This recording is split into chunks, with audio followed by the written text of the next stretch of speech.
संस्थेमध्ये वार्ड क्रमांक 30 भोपर उसळगर नांदिवली देसलेपाडा आणि नांदिवली टेकडी सागाव वरचा पाडा आणि खालचा पाडा या विषयावर इथे या भागात पाण्याची खूप मोठी टंचाई आहे. पहिल्यापासून होते आता ते खूप वाढलेले आहे. आणि काही भागात आता तुम्हाला सांगितलं पाणी येत नाही, म्हणजे काही भागात पाणी येतो, काही भागात येत नाही. कशामुळं? हे आपले जे कर्मचारी आहेत ना, कॉप खोलणारे, चायवा सोडणारे, हे कर्मचाऱ्यांच्या मुळे यांची परिस्थिती काय आहे?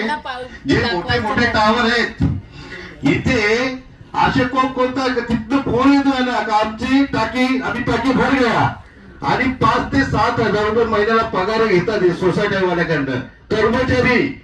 आणि बाकीचे जे श्रमिक आहे 50% या लोकांना पाणी फक्त 2 ते 4 कोणतात, फक्त थेंब थेंब, जसे ढगाला लागली कल पाणी थेंब थेंब झालं असं पाणी त्याला सोडतात.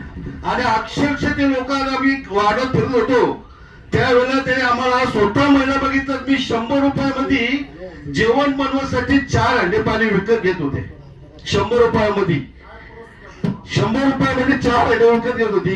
पण समय ते चालीमध्ये लोक राहतात, ते टँकर मागून टँकरचं आपल्याला तुमचे भेटतच नाही. आणि आमच्या वार्डामध्ये बिसलेचे 4 ते 5 प्लांट आहेत वार्डामध्ये.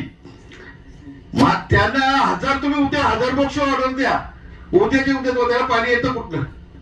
काय अधिकारी आहे का त्याच्या मागे? काय मागच्या 2025 ला खासदार साहेबांनी मंत्रालयामध्ये मीटिंग लावली उदय सामंतजी बरोबर.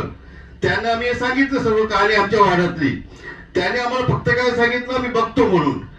आणि मग रात्री 10 वाजता घरी आलो आणि 1:55 ला उदय सामंत प्रायव्हेट गाड्या घेऊन प्रायव्हेट ड्रेस घालून सर्वांच्या इथे झाड टाकले आणि 2 लोकांवर केसेस सुद्धा केल्या.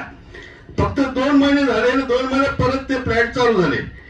यांना अनलिगल ट्रॅव्हल किती दिलेले त्याच्या मागे अधिकाऱ्यांचा आशीर्वाद आहे का हे आम्हाला तुम्हाला विचारायचं आहे.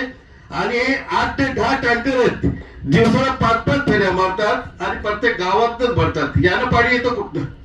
लोकांना पाणी प्यायला मिळत नाही आणि थोडं विकत पाणी द्यायला येतं कुठनं? 1800 ते 2000 रुपये टँकर विकतात. एक फोन केला का 20 मिनिटात टँकर येतो कुठे? गावागावातच भरतो, आमच्या कुठे ट्रॅव्हल भरायला जात नाही. पण त्यानं कनेक्शन कुठं दिलेलं याची चौकशी व्हावा. धन्यवाद.